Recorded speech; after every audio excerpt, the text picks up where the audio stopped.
Hello and welcome back to Assetto Corsa for yet another video on the Nordschleife challenge. Thank you very much for joining me in this particular video, and today I'm going to be taking a look at this. This is the 2015 McLaren 570S. Now last time out we took a Porsche and that went, I think, was it in 6th place? I cannot remember exactly. I think it was in 6th place that it went last time for the lap times, but I put it into 1st place when it came to actual driving experience because it was fantastic. Now I have no idea where this car is going to sort of compete and where it's going to fare. I've only ever done, I think, 30, not even 30 miles in this car in Assetto Corsa, so there is a lot that I need to learn about this car. What is this car anyway? Aside from a McLaren, what does it have? Well, it's powered by a twin-turbo V8 engine with, I believe, 562 brake horsepower, coming in right near its rev limit at 7,400 RPM, and a maximum torque of 442 foot-pounds or 600 Newton meters of torque at 6,500 RPM. I think it actually has a bit of a nice plateau between 5,000 and 6,500 RPM, so that is where it goes. That engine, of course mid-engined, is paired to a 7-speed semi-automatic gearbox, so automatic, but we're going to be using the paddle shifters, and that drivetrain goes back to a rear-wheel drive. So the drivetrain is mid-engined, rear-wheel drive, as a supercar should be. However, given the current era of supercars, I'm not sure if this even counts as a supercar. 0 to 60 is 3.2 seconds or 3.2 seconds with a top speed of 204 miles per hour. I was going to say the aircraft, this is not an aircraft. The vehicle weighs 1,313 kilograms, and I believe in, what is that in pounds? Would that be 2,800 pounds thereabouts? Let me just do the quick calculations there. 2,880, so 2,890 pounds for those of you who work in pounds. And of course, one of the important figures on this is the tyres and what their widths are, particularly their widths. And you can see here that we have Michelin Pilot Sport. Is that Pilot Sport Pluses? Or is that Pilot Sport 4s? No, that's Pilot Sport Pluses. Street tyres, of course, as there would be in this, and all the cars in the challenge do have street tyres, so that is one of the key parts of the challenge. If you cannot put the car on street tyres or vintage tyres, you cannot drive the car. Front tyres are 225 35 R19s, whilst the rear tyres are 285 35s R20s, so the rear wheel is actually an inch bigger than the front wheel. I think that covers pretty much all of the specifications for this. Up on screen now is going to be the lap times for this. So taking a look at the moment, of course in the lead we have the Ferrari F40, but the car that I am looking at with all of this is around the M4 territory once again, so 8 minutes 5. I'm not sure. With 562 brake horsepower, I'm expecting it should smash through that. So is a top 3 possible on this? I have no idea. I do not know enough about this car and the driving characteristics of this car to be able to make any sort of real guess on that. But that is where I'm looking, maybe somewhere in the top 5. But aside from that, or top 6 should I say, aside from that, I cannot be any more accurate. Perhaps not the first 2 spots, so maybe between 3rd and 6th. That's about as accurate as I can get. As usual, I will be doing a couple of practice laps on Patreon, which will be coming up, or I'll be recording right after this intro. So if you want to support me on Patreon, you can do so. Link in the description box to gain access to those practice laps.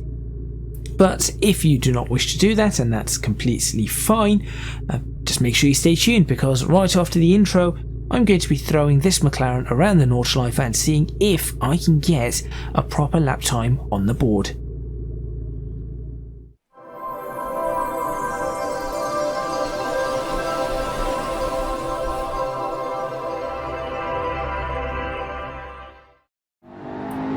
Right, you join me towards the end of this lap.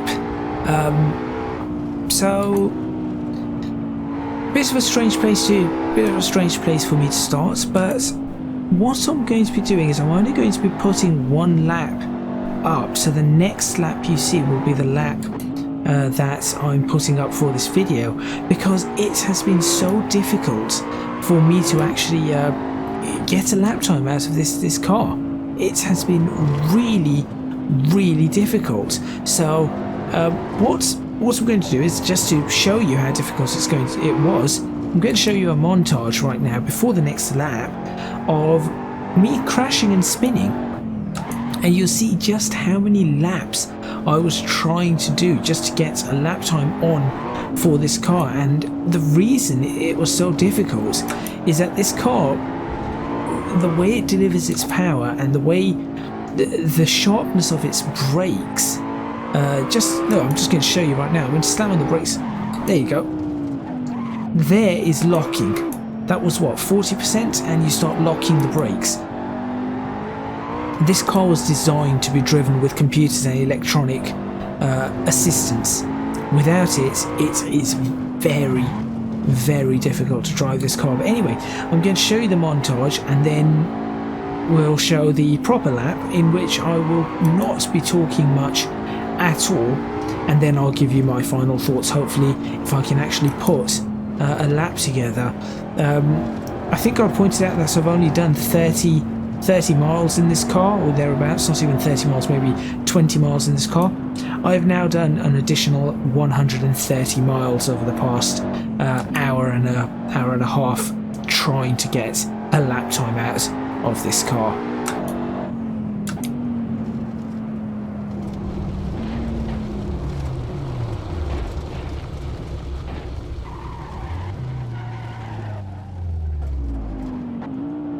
Uh-oh.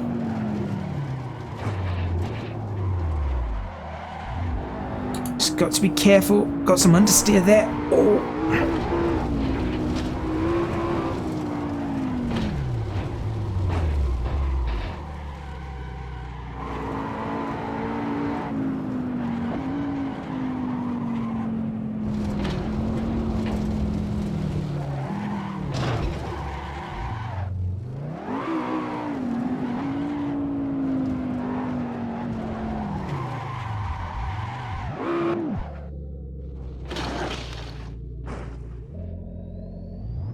Like, yes, I want a car to be difficult to drive, and this car certainly is difficult in that sense to drive. That much is for sure, and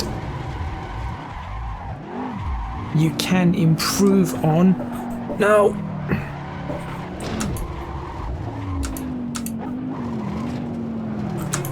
And it's gone on the carousel. I mean, to be honest, the carousel wasn't that horrendous. Could have been like that. I have to put in such little force to prevent brake lockups, or before it just locks. No, you don't. This is just ridiculous.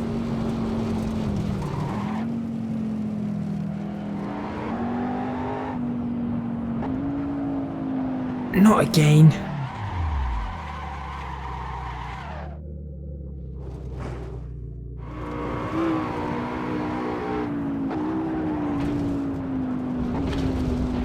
That's another lap gone.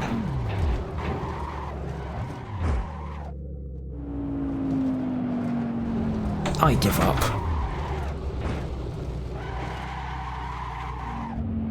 So there you go. I hope you had a bit of a chuckle at that. It could just be me having a really bad driving day, or still not 100% used to my rig. I have no idea, but what I am going to say is that this lap that I'm going to put on the board is not going to be a sort of 100% lap, because I do not think I can drive this car at 100% and get that lap time out of it. I do know this lap time is going to be incredibly fast though, but I think this car will still be able to go faster. I just want to get a lap time on the board, because to be honest, after an hour and a half of trying, tiny bit tired. Doesn't matter that the lap time's gone red. I really do not care. So I said this might be around the 8 minutes mark. It looks like it is going to be faster than an 8 minutes if I can keep it on track. Currently we're looking at a 757. Now the thing about this car is it is incredibly fast. There's no doubt about that. This car is ridiculously quick.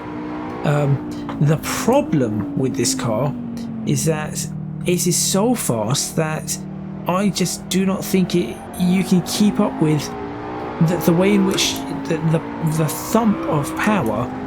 I just do not think you can keep up with it that easily, or in fact it's incredibly difficult to keep up with the thump of power. And then of course we have the massive ABS issues, where if you run this car without ABS, you're just sort of pressing the brakes very slightly, and you have such slight pedal travel that you're struggling. You're very much struggling to prevent the wheels from locking up, and that is another issue that I have found, and that's an issue with many modern cars. But it seems like the more powerful the car, the stronger the brakes naturally, but the brakes are so strong they can only be used with ABS, or if you're not going to use ABS, then you can only press the brakes very slightly.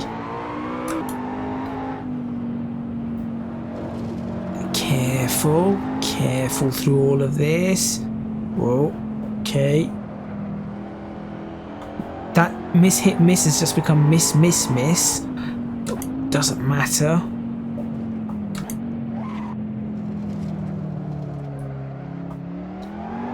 And the way the car turns is that once you're off the power, it can pitch forward quite a bit, and then when it does pitch forward, the back end just very quickly wants to rotate on you, and then you're backwards. Which is something that, again, this car is difficult to drive.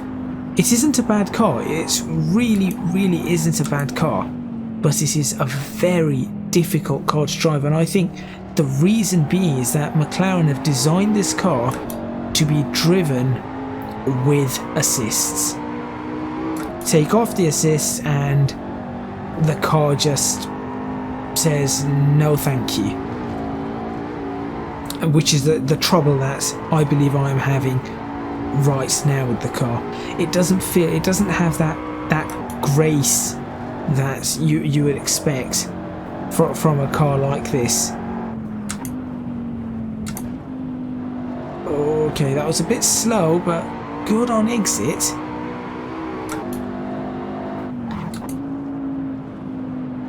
Do not go off there.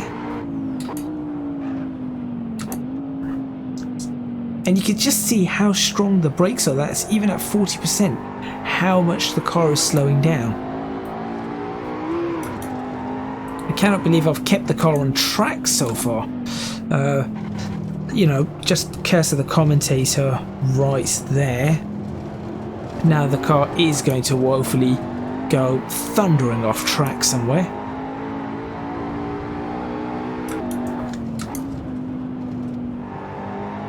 even here you have to slow down. The car is a lot faster than you think it is as well, because it accelerates so quickly. You wouldn't think a car can accelerate this quickly, and that's another thing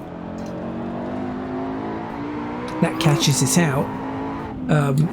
But yeah, it's a difficult car to drive. It's a good car, very difficult to drive. This is probably the most effort I've had to put into a car in this challenge so far. And yes, it is the most powerful car in the challenge, I believe, thus far. But it isn't the one with the best power to weight ratio. It isn't the one that it isn't the one with the skinniest tires. It isn't anything like that. So this is just genuinely a difficult car without its assists. And it's taken me all this time to get used to it. Ooh, come on, it's nice and gentle through here. Be careful.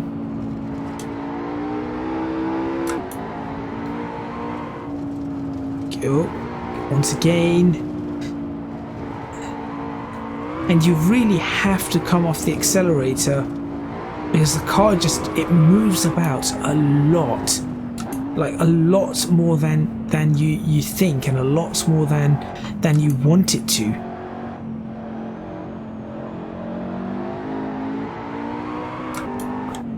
Mini carousel. I believe this is where I had one of the spins. I'll have to go back onto that montage and have a look for myself. Obviously I've put it together, and let's just see. Do not spin. I know I've had a spin here. The car just gets away from you and just goes.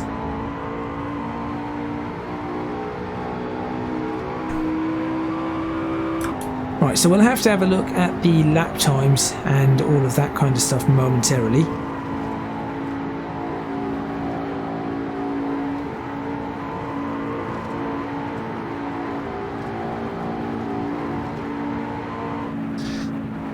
Ease off here. This is a dangerous part, and given that I'm so close to the end of a lap, I really do not want to mess this up. Careful. That's good.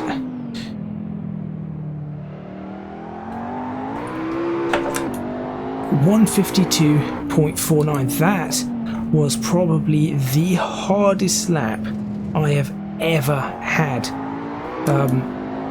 Apparently now we're plus 32,000. Really? It glitched with an error there. That was one of the hardest laps I have ever done in Assetto Corsa with a car. I'll be honest, the Zonda R was easier to drive around than this, and that car was violent. So where does this go on the board? It goes into second place. It's faster than I thought it would be. So into second place it goes.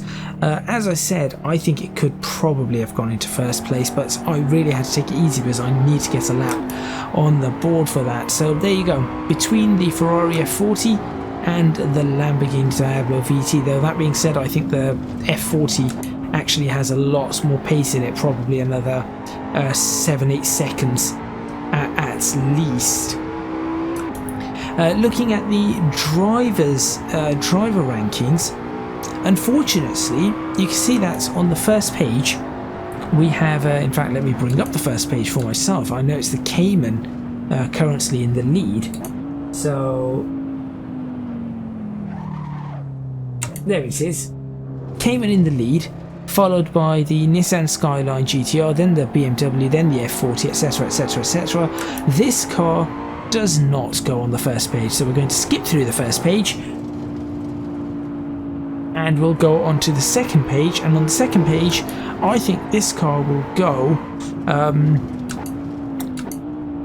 sort of, I think 13th place, so behind the CTR Yellowbird yeah, I think this is going to go behind the CTR Yellowbird, but ahead of the CTR Yellowbird, but behind the Dodge Viper. Now the Dodge Viper is only that low because it was kind of dull. It felt too tame, whilst the Yellowbird and this car are there because they're just too violent.